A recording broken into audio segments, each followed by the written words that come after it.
In the Virginia State Senate, Democrats now have a 2-seat majority, and the blue wave washed into the House of Delegates, too. Democrats have a 3-seat advantage there. Now, we are still waiting on the results of one race in Virginia's 82nd district. That is just south of Richmond.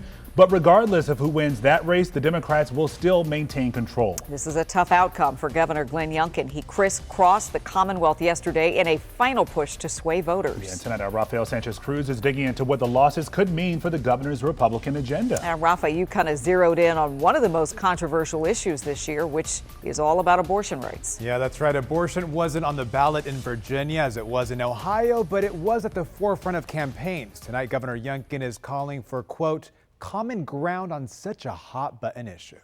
So an abortion is potentially one of the most difficult topics in Virginia and around the nation. A difficult topic that former Republican Virginia delegate David Ramadan says in part got Democrats' full state house majority.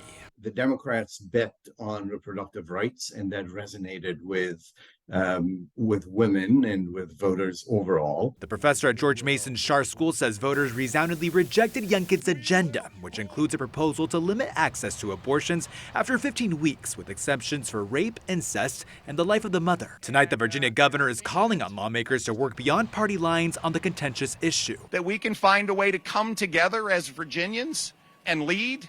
I do believe that there is a place we can come together, common ground.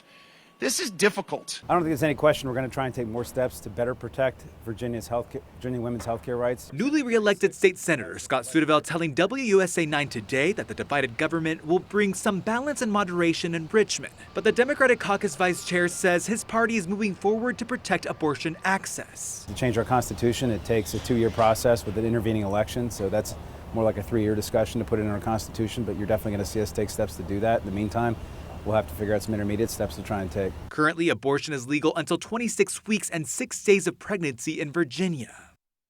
Now, Virginia is the only state in the South that has not restricted abortion access in response to the Supreme Court decision from last year. We're still going to hear a lot about this issue. Yeah, the governor talked about finding common ground in this issue, and it's hard to understand what that would look like. Yeah. So I guess we'll have to wait and see what he's talking about there. We sure will. Yeah. Thanks, Rafa.